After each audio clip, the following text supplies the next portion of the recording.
Hola a todos, ¿qué tal? ¿Cómo estáis? Bueno, bienvenidos a una nueva entrevista a Finex para entender qué está pasando ahí fuera en el mundo de las inversiones, pero también en el mundo de la geopolítica y en la política económica. Y para ello tenemos con nosotros hoy, es un gusto tenerle de nuevo por Finex a Óscar Vara. Óscar, ¿qué tal? ¿Cómo estás? Hola Vicente, ¿qué tal? Pues un placer. Óscar es profesor de Economía en la Universidad Autónoma de Madrid y seguro que muchos también seguís su canal Geopolítica Económica en YouTube. Que sigues teniendo ahí el Putin is watching you ahí en la cabecera. ¿Cómo está la cosa ahí en el frente ruso, Óscar? Porque, en fin, después de el intento, no sabemos cómo de serio o no, de rebelión de Wagner, yo por lo menos estoy un poco perdido. Bueno, yo lo que creo que hemos visto ha sido un símbolo de la debilidad que vive Putin en el poder. Sabíamos que Putin dependía de muchos poderes distintos para mantenerse ahí arriba en la cúpula y que era un moderador, un equilibrador de muchos grupos distintos. Lo que no imaginábamos que es que uno de los grupos iba a moverse de esta manera, es decir, yo desde luego no imaginaba que Prigozhin iba a intentar una aventura como la que vivimos aquel fin de semana.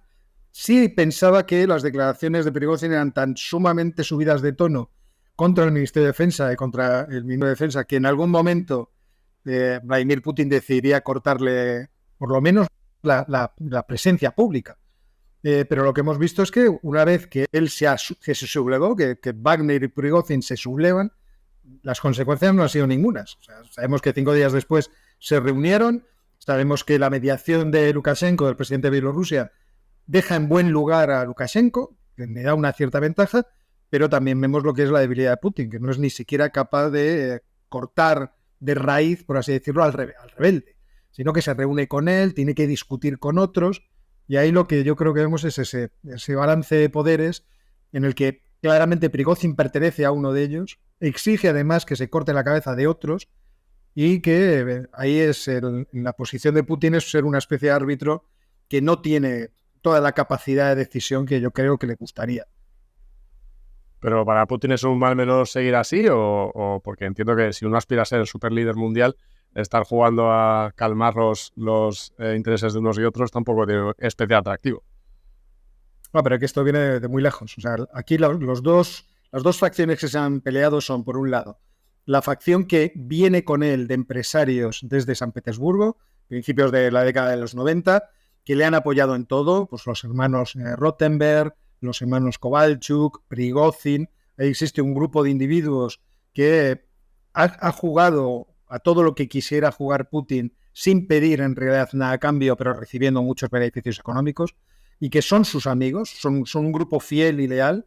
Y por otra parte, los burócratas del gobierno ruso, que están en desacuerdo con que en las proximidades del poder pues estén estos cleptócratas, estos individuos que forman una especie de mafia y que le gustaría ver cómo son derribados. Y ahí tenemos, pues yo creo que los personajes principales serían, por ejemplo, la gobernadora del Banco Central de Rusia, Elvira Nabiullina, tendríamos al propio Sergei Lavrov, el ministro de Asuntos Exteriores, que está un poco caído en desgracia, tendríamos al primer ministro, a Mishustin, tendríamos obviamente al ministro de Defensa, el Shoigu, tendríamos también al general Gerasimov, es decir, gente que son profesionales y que entienden que el poder de Rusia deberían llevarlo a cabo los profesionales, los burócratas que siempre se han dedicado a esas cosas. Y Vladimir Putin tiene que moverse entre esos equilibrios. Hay más grupos, de hecho hay un grupo de conseguidores, hay un grupo de protectores, de gente que él tuvo como miembros de su cuerpo de seguridad y que ahora están, bueno, uno de ellos está comandando la Rosguardia. También hay otros empresarios, en fin, hay las élites de los oligarcas que forman parte de lo que no es el Siloviki, no es el grupo ese con el que él ha crecido. Entonces él está ahí en medio, es verdad que ocupa una posición de primus inter pares, pero tiene que moderar a unos y a otros, porque unos y otros ansían el poder. Esto también es una estrategia que para él es conveniente, porque enfrentados no vienen contra Putin, y esto también es una ventaja. Pero el espectáculo que ha dado cara afuera es realmente de debilidad. Es verdad que cara adentro, o sea, por ejemplo, ha publicado, me parece que el lunes, si no fue el lunes, fue el viernes, el Centro Levada, que es un centro sociológico ruso, que es nuestra referencia porque es realmente el único que hace encuestas allí. ha publicado el índice de aprobación de Vladimir Putin y ha bajado un 1%, del 82% de aprobación al 81%. O sea que hacia adentro parece que todo lo que él ha contado, pues más o menos, la gente se lo ha creído y lo acepta. Bueno, no sabemos si es un poco CIS, ese centro de investigación o no, ¿no? Es lo único que tenemos, no podemos decir más. ¿Cómo, que si te tuvieras que jugar 3 euros a cómo acaba el conflicto o cómo van a ser las siguientes fases del conflicto, ¿qué dirías? Que hay un estancamiento en los frentes y que ese estancamiento produce una posibilidad de negociación. Es decir, produce una posibilidad de que los Estados Unidos digan, bueno, ya tenemos que empezar a buscar algún tipo de solución a este asunto, busquemos algunas negociaciones. Ha habido un movimiento muy, muy ligero en abril en el que han mandado a 2 expertos del Council of Foreign Affairs a hablar con Lavrov, lo cual es ya significativo, son 2 personajes de cierta relevancia en el mundo de la diplomacia de los Estados Unidos, pero no comprometen a la administración. Lavrov, que, como digo, ahora no es el que toma las decisiones en política exterior, es el que representa, por así decirlo, al país, pero él no toma las decisiones, tampoco compromete, por lo que yo leo ahí en las revistas de diplomacia, no compromete la posición de Putin, pero es una primera forma de iniciar ese proceso de solución política de un conflicto que es político, pero que se desarrolla a través de la violencia y de la guerra. Entonces, yo por lo que apestaría es que es posible que veamos abrirse ventanas de negociación. ¿Esto llevará a algún lado? Pues veremos. Eso depende mucho de la posición que tenga ahora mismo Vladimir Putin, es decir, yo no puedo avanzar, pero veo que el enemigo tampoco puede avanzar de forma decisiva, y sobre todo Estados Unidos decía, bueno, yo he puesto aquí mucha carne en el asador, pero me gustaría ponerla en el Pacífico. Entonces, a lo mejor ahí sí vemos que para final de año, si no ha habido éxito en la contraofensiva ucraniana, es posible que lo que veamos sea eso, sean negociaciones. Porque cuando dices en el Pacífico es en Taiwán, en ese potencial conflicto larvado. Claro, vamos a ver, los Estados Unidos tienen la obligación de tener comercio en el sudeste asiático. ¿Por qué? Porque en el sudeste asiático está casi todo. Quiero decir, en términos de futuro económico. Ahí están unas sociedades muy dinámicas que se relacionan comercialmente de forma cada vez más intensa. Ahí ha caído un maná de ahorro a lo largo de 20 años de Occidente realmente impresionante. Ha permitido el progreso económico, yo creo que milagroso y prodigioso de China, pero también el crecimiento económico considerable de otras naciones de la región. Pongamos Vietnam, pongamos Tailandia, pongamos Indonesia, quizá más en ese orden, y Filipinas. Entonces, toda esa cantidad de gente, la ASEAN son 600 millones de personas, y China, y Japón, y Taiwán, y Corea del Sur, es mucha actividad económica. Claro, si China pudiera excluir a los Estados Unidos de ese comercio, entonces los Estados Unidos lo tendrían muy mal hacia el futuro. Todos sabemos que el libre comercio ayuda a todos. Entonces los Estados Unidos tienen la obligación de tener una presencia cada vez más sólida y también fuerte, potente en esa región, porque los chinos están jugando a tratar de excluir y de dominar esos mares. Claro, dentro de ese dominio está lo que llamamos la primera cadena de islas, el conjunto de archipiélagos que hay frente a la costa china y que eventualmente en una guerra podría producir algún bloqueo naval de China. China quiere controlar eso, los Estados Unidos están muy bien para controlarlos porque tiene aliados a Japón, a Corea del Sur, a Taiwán, a Filipinas, o sea, tiene toda la línea. Y encima tiene una base muy importante, la base de Guam. Desde ese punto de vista, Taiwán es la llave de esa cadena. Es la llave. No solamente Taiwán es muy importante por los semiconductores, sino que en términos geográficos, Taiwán está en el centro de ese problema. Entonces, está claro que los Estados Unidos en algún momento tienen que decir, bueno, estos esfuerzos, 100.000 millones de dólares no es poco dinero, dedicados a la guerra de Ucrania, pues se pueden dedicar a otras cosas muy bien y asegurarnos muchas ventajas con muchos países de la región, incluido Vietnam. O sea, países con los que diríamos a priori que las relaciones de Estados Unidos pueden ser muy difíciles. Pero ahí crees que podemos entrar realmente en conflicto bélico, o sea, porque claro, Rusia asusta, pero ya entrar en conflicto Estados Unidos-China quizá ya es lo que más desataría los nervios, ¿no? China siempre ha dicho que ellos están dispuestos a utilizar la fuerza con Taiwán, por lo tanto ahí tenemos un elemento objetivo. Si en algún momento Taiwán juega la baza de la independencia, China tomaría las de Villadiego, vamos, tomaría la vía directa y me diría, bueno, a mí de eso no me cabe la menor duda. ¿Son estas las circunstancias en las que esto puede ocurrir? Yo estimo que no. ¿Por qué? Porque la relación económica y la acción social entre Taiwán y la China continental es muy intensa y va a ser cada vez más intensa. Y desde ese punto de vista, los taiwaneses también pueden valorar qué ganan llevando a Taiwán a una situación de conflicto irresoluble con China. Creo que la situación del statu quo por ahora es lo que se va a mantener y lo que se va a intentar mantener por parte de los gobiernos de Taiwán. Es cierto que el Partido Progresista es un partido muy independentista, pero también es cierto que el Kuomintang no lo es y en las últimas elecciones locales les fue mejor. Por lo tanto, hacia el futuro quizá veamos un cambio de gobierno y por lo tanto también un cambio de tendencia. Y es cierto también que China nos ha demostrado a lo largo del tiempo es muy paciente. Ha sido muy paciente en la construcción de su posibilidad económica de crecimiento. Desde el año 78 hasta el año 2000 hay un montón de años y ellos fueron pacientes y cuando se les permitió entrar ellos estaban preparados para el juego de libre comercio y lo han aprovechado muy bien. Yo estimo que con Taiwán tendrán paciencia. Es cierto que el único elemento de impaciencia en China es el propio presidente Xi Jinping, que desde casi el principio de su mandato puso sobre la mesa que era una labor histórica, era un deber histórico de China conseguir la reunificación y que el rejuvenecimiento de China implicaba la reincorporación de Taiwán. Entonces, ahí es verdad que la incertidumbre existe. O sea, yo soy muy optimista siempre y pienso que la gente es muy racional y que no se liará a levantar la cabeza a hacer tonterías, porque fíjate lo que perdería China, por ejemplo, en términos comerciales. O sea, esto al mundo, una guerra en Taiwán, al mundo le sentaría fatal, a China también.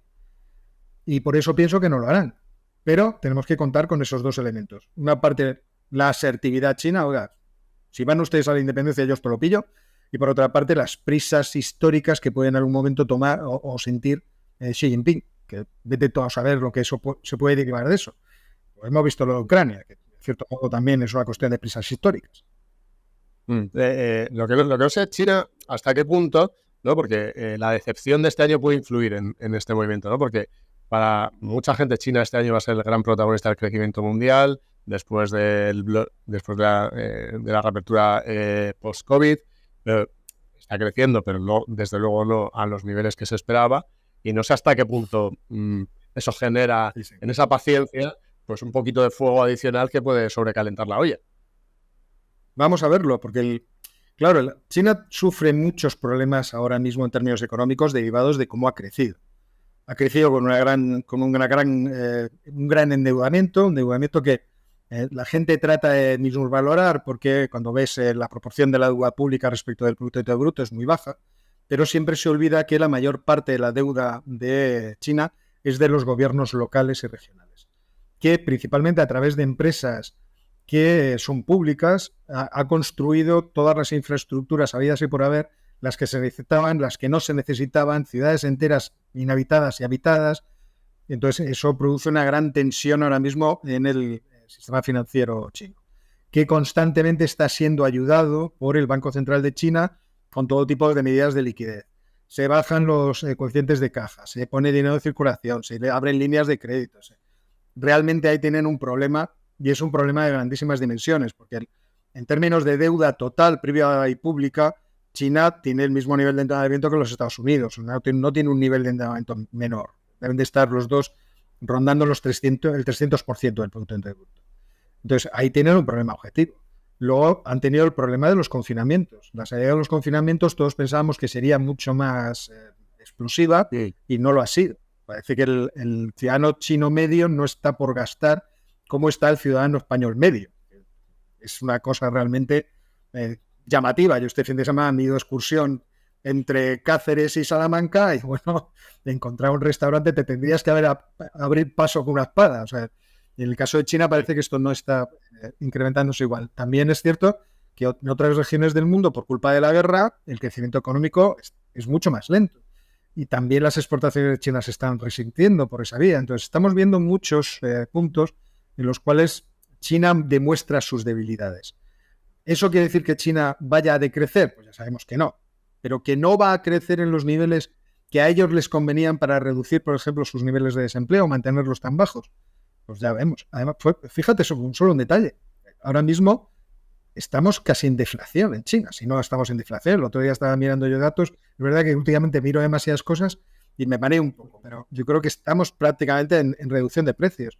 O sea, ahí se nota como la demanda no está colaborando, sino todo lo contrario, y eso va a tener también efectos. Y por otra parte, es cierto que... Dime. Perdón, sí. No, estaba pensando que también es cierto que hay industria que se ha deslocalizado en otros países del sudeste asiático, y eso también se debe notar. Claro, ahí va yo, ¿no? Porque cuando hace 1 año y medio hablábamos de los grandes bloques que surgían, el bloque autárquico y el bloque occidental, se hacían muchas conjeturas de cómo evolucionaría. Lo que sí estamos viendo, lo que sí está sucediendo, se está viendo en la presentación de resultados, por ejemplo, en empresas americanas, es que ha aumentado mucho esto que se llama deslocalización. Muchas empresas que prefieren no tener tanto riesgo de producción en China y acercar más, por ejemplo, a México, que ha habido mucha inversión, o países más cercanos. Y ahí probablemente no es algo tan visible en los grandes titulares de los grandes medios de política o geopolítica internacional, pero por debajo, a nivel empresarial, sí lo estamos viendo, ¿no? ¿Cómo estás viendo todo esto? Porque, claro, en el fondo es de lo que realmente cambia el mundo, ¿no? Que las empresas al final se empiecen a llevar la producción para allá. Pues lo estoy viendo con mucho interés porque primero es algo que yo creo que mucha gente esperaba que pasara cuando la posibilidad de crecimiento económico de China empezara a limitarse. Cuando la posibilidad, vamos a decirlo de otra forma, cuando la posibilidad de que las empresas occidentales encontraran ventajas comparativas en China empezaran a anularse. Esas ventajas empezaran a desaparecer. Y todos esperábamos que la globalización saltaría geográficamente a otros lugares. No esperábamos tener una pandemia, no esperábamos haber vivido la ruptura de muchas cadenas de suministro que vivimos después de la pandemia, debido, por ejemplo, a la falta de reinversión en esos bienes de capital. Todas esas cosas no las habíamos vivido. Tampoco pensábamos que íbamos a vivir una guerra en Ucrania que nos iba a hurtar la posibilidad de disponer de unos recursos naturales y energéticos que nos venían muy baratos. Entonces, toda esa ruptura de cadenas de suministro yo creo que han enseñado mucho. La UNCTAD ya hizo un documento hace un par de años estudiando el problema y planteando, por así decirlo, las líneas generales, que era muy divertido, porque decía, bueno, pues en principio la digitalización de las cadenas de suministro es esencial para que sepas dónde se rompe. Tenemos que depender de países que no tienen nuestros valores, o no sé, sería bueno que nuestras cadenas de suministro estuvieran en países que tuvieran valores parecidos, y debemos acercarlas. Y está claro que el debemos acercarlas yo creo que va a ser tendencia. Yo ahora me voy a poner esta semana, además de que estoy corrigiendo las pruebas de un libro, tengo que escribir un documento, porque me lo han pedido, acerca del nearshoring, es decir, vamos a traer a las costas cercanas la industria que Europa tiene por ahí fuera. Las costas cercanas son el norte de África. Entonces, el otro día estaba mirando, por ejemplo, el puerto de Tánger Med, y estaba viendo lo que se ha montado ahí y la competencia que nos va a hacer con Algeciras, etcétera, pero que al mismo tiempo supone un parque industrial de vehículos. PSA y Citroën ya tienen, Renault ya tiene, y ahí se va a concentrar en buena parte de la producción de automóviles franceses, y supongo que muchos otros países europeos querrán, y nosotros también, o sea, españoles, tienen ya intereses allí. Por otra parte, también sabéis que tenemos el plan europeo de poner allí muchos paneles solares y un cable submarino energético para enchufarnos a la energía de tantas horas de sol. Entonces yo creo que no solamente es una hipótesis, es una cosa real, y es una cosa real que lo vamos a ir viendo crecer en los próximos 5 años, yo creo de forma bastante rápida, porque lo que está produciéndose en el norte de África es bastante rápido. Es cierto que no todo el norte de África puede colaborar a esto. Tenemos el problema de que Argelia, seguimos teniendo ciertos problemas con ellos. Tenemos el problema de que Libia sigue hecha un cisco y en una especie de suerte de guerra civil. Túnez tiene una dictadura, pero llevarse bien con las dictaduras parece que a nadie le cuesta especial trabajo. Y Marruecos es una monarquía parlamentaria ahora, por lo menos nominalmente. Y entonces ahí tenemos también una estabilidad política que puede ser muy interesante, aparte de otras circunstancias de relaciones internacionales. Entonces eso lo vamos a ir viendo de forma creciente. Lo estamos viendo también en el sudeste asiático, pero mirándonos a nosotros, que la gente vaya pensando que el norte de África se va a convertir en un objetivo de deslocalización importante. Yo recuerdo una vez escucharle a Juan Ignacio Crespo hace mucho tiempo en una conferencia que estuvo él con nosotros, que decía que la gran oportunidad para Europa, bueno, y para el norte de África, era precisamente que resurgiera el comercio internacional que en otras épocas de la historia ha habido en la región, ¿no? A lo mejor estamos acercándonos ahora a ese punto, pero como decía, mi duda es si está preparada geopolíticamente de los dos lados, ¿no? El lado europeo para convivir con una cultura que no es parecida en muchos tramos. Esa es la dificultad. La dificultad es la que tú apuntas, la cultura. Los factores racionales e irracionales que hacen que no nos podamos comprender. Y que además, por ejemplo, aquí en Europa se produzcan estas situaciones de no integración, de discriminación, de hostilidad, que son en realidad por las dos partes. Si los ciudadanos musulmanes que viven en Europa tuvieran mejor integración, mejor facilidad para trabajar, mejores posibilidades para prosperar, tendrían una situación económica más positiva y entonces, evidentemente, quizá la situación entre las poblaciones, entre las diversas culturas dentro de Europa sería mejor. Pero también existen problemas racionales y objetivos. Es que el otro día estaba leyendo un libro sobre esto de 2012, específicamente sobre Francia, con todo lo que ha ocurrido. Y bueno, pero estaba leyendo, estaba picando, ¿no? Temas. Y entonces, en el aspecto racional, el autor planteaba, y yo creo que planteaba con inteligencia, que claro, yo soy un empresario, contrato a un musulmán y tengo ya un primer problema, que es el problema de sus vacaciones y las mías. Es decir, la propia costumbre a la que invita la religión ya entra en conflicto con mis propósitos y planificaciones de la empresa. Por otra parte, también está la cuestión en Francia de los símbolos religiosos. Una sociedad muy laica que no quiere ver un símbolo religioso ni en pintura y que se enfrenta, en cierto modo, a la libertad religiosa. Ese es un problema que yo creo que se podría solventar con cierta buena voluntad, pero luego está el problema de la discriminación, por ejemplo, por género. Esto ya es un problema que en una empresa se puede convertir en un problema importante. Si tengo un trabajador que se enfada, bueno, por ejemplo, ponía casos de trabajadores que no querían dar la mano a sus superiores porque eran mujeres o que no querían obedecer directamente a sus superiores porque eran mujeres. Y decían, bueno, pues claro, pudieron surgir problemas objetivos. Eso es una cosa. Otra cosa es que es cierto que el Mediterráneo es un vínculo, es un nexo de unión que si queremos tener una buena relación entre los dos mundos, el progreso económico del norte de África y su avance, su bienestar, nos va a convenir, porque sabemos que el bienestar pacifica mucho a la gente, incrementa el número de años que las mujeres van a estudiar, ha ocurrido en Arabia Saudita, estas cosas están perfectamente estudiadas.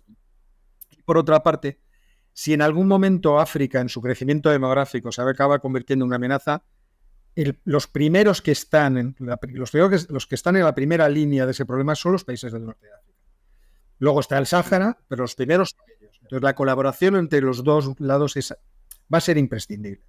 Entonces, yo creo que estamos lanzados a algún tipo de imperio romano comprensivo con las culturas de un sitio y otro. Yo creo que sí.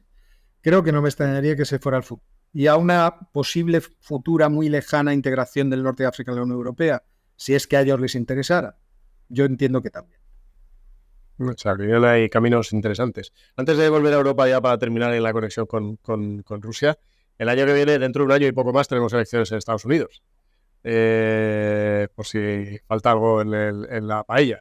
Entonces, aquí ¿te inquieta algo? ¿Piensas que va a seguir parecido a como estamos? Vicente, ahora yo creo que habría que preguntarse, ¿no inquieta algo? Porque tenemos a un presidente inactivo que parece poco activo, por lo menos es la sensación que da de una creciente fragilidad física. Yo no me entro en la fragilidad mental, porque el otro día le estuve escuchando la conferencia que dio cuando terminó diciendo Dios salva a la reina y se fue. Bueno, pues la conferencia estuvo bien, o sea, el chico leía bien y tal, luego dijo, no sé si lo dijo porque quería hacer una gracieta o realmente porque... Pero la conferencia, yo lo que vi, me pareció que el muchacho está en sus cabales. Pero por otra parte le veo cada vez más débil. Ayer con el rey de Inglaterra se movía que pensabas que podía caerse al suelo. O sea, yo la sensación que tenía constantemente. Y por otra parte... de momento sí que se presentaría a la reelección. Sí, todo eso me preocupa. sea, a mí me preocupa porque se va a presentar a la reelección, porque no le veo capacidad, o sea, le veo camino de no estar capacitado. No nos damos cuenta de las mermas físicas que se pueden producir a ciertas edades, físicas y mentales. Entonces, no sé, a mí me parece que el líder del mundo libre debería ser alguien un poco más energético. Yo entiendo que está muy bien rodeado, que su equipo de colaboradores es muy, muy bueno. No quiero decir que yo esté de acuerdo con lo que ellos quieren hacer, quiero decir que son gente muy preparada, que está determinada, tiene una visión y la llevan a cabo. Desde ese punto de vista, los Estados Unidos no están no gobernados, sino todo lo contrario. Pero me parece que el líder debería ser, pues, tener un poco más de impulso. Y luego, cuando miro dentro de los posibles demócratas que se pueden presentar, pues Gavin Newsom, el de California, tiene California hecho devastado, o sea, un desastre absoluto. No me fío mucho de él. Y luego está la de Wisconsin, que ahora no me acordaré el nombre, que no tiene en realidad un perfil muy conocido de la gobernadora. Estoy hablando de gobernadores.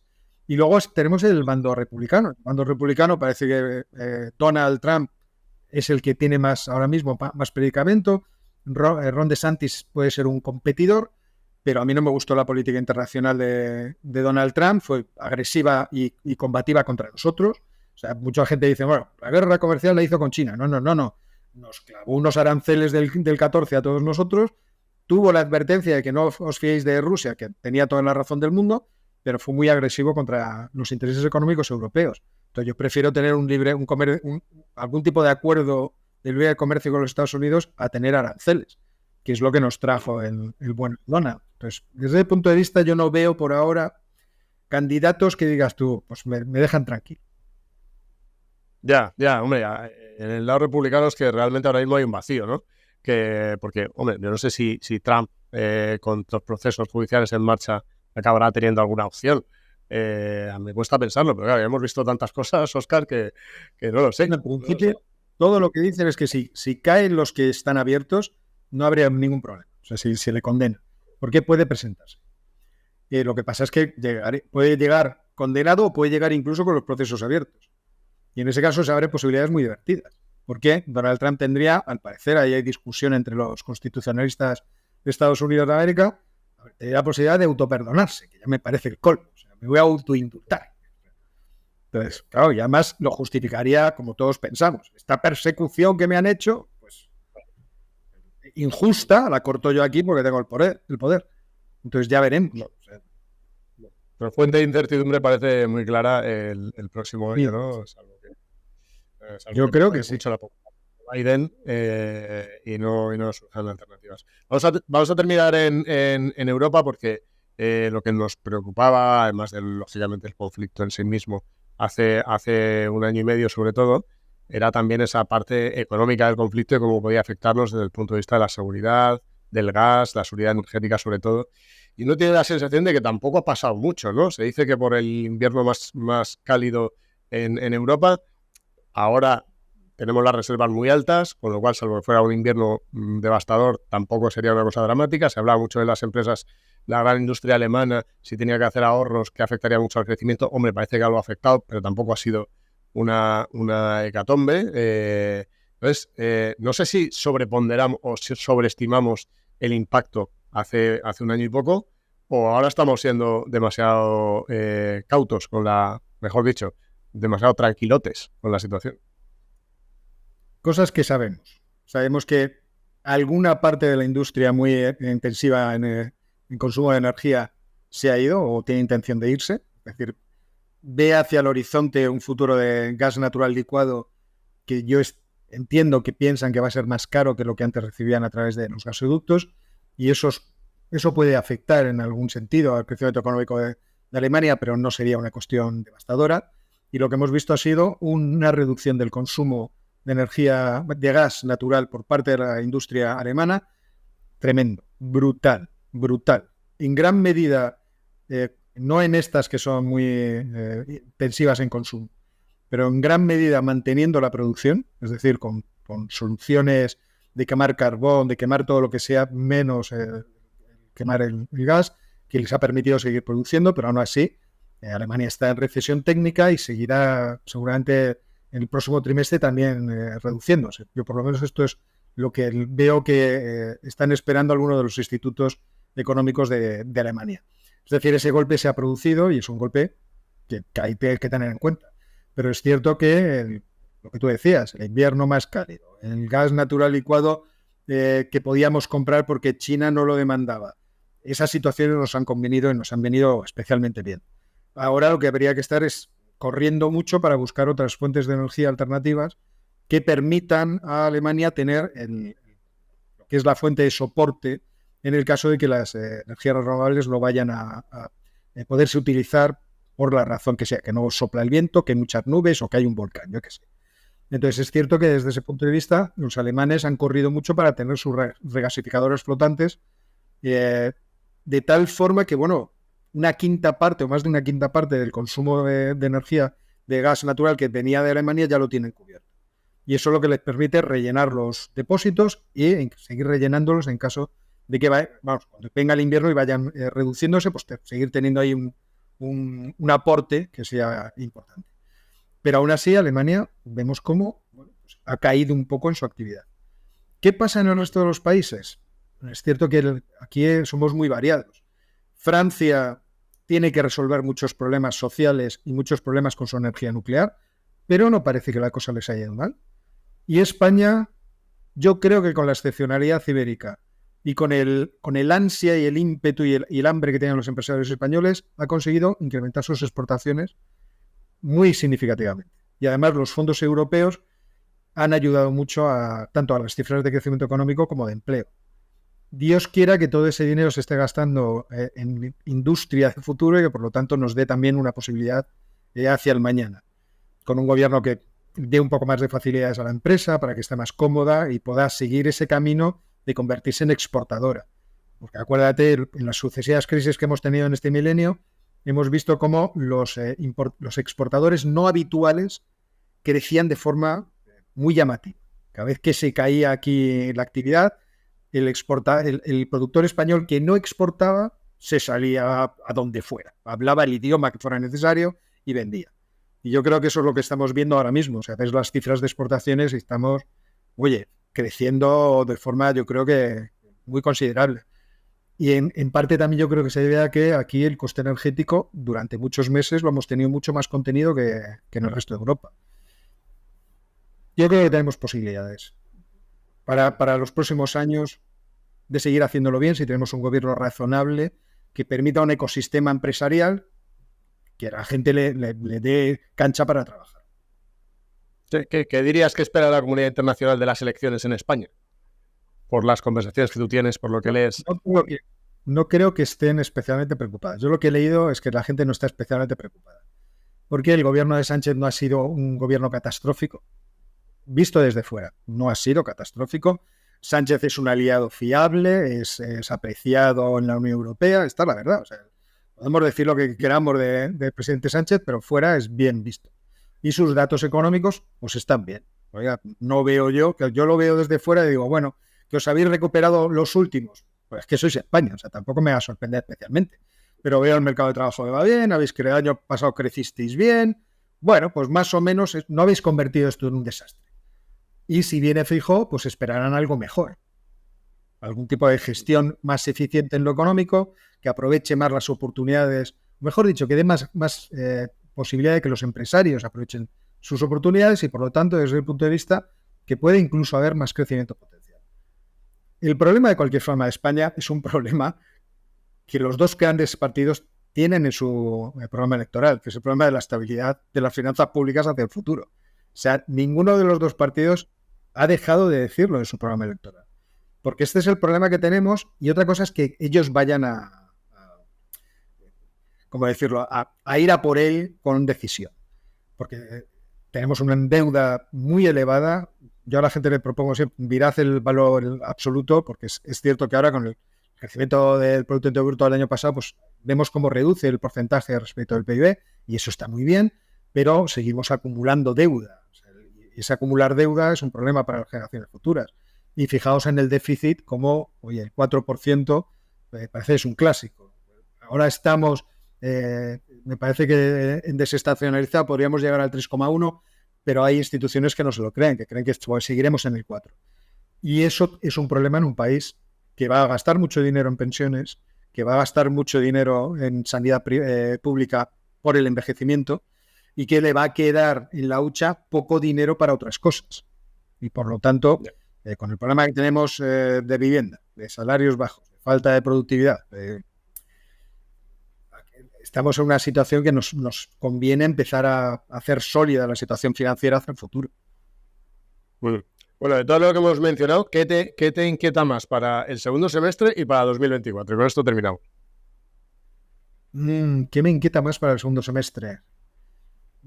A mí me inquieta mucho para el segundo semestre que puedan ocurrir cosas en el mercado del petróleo.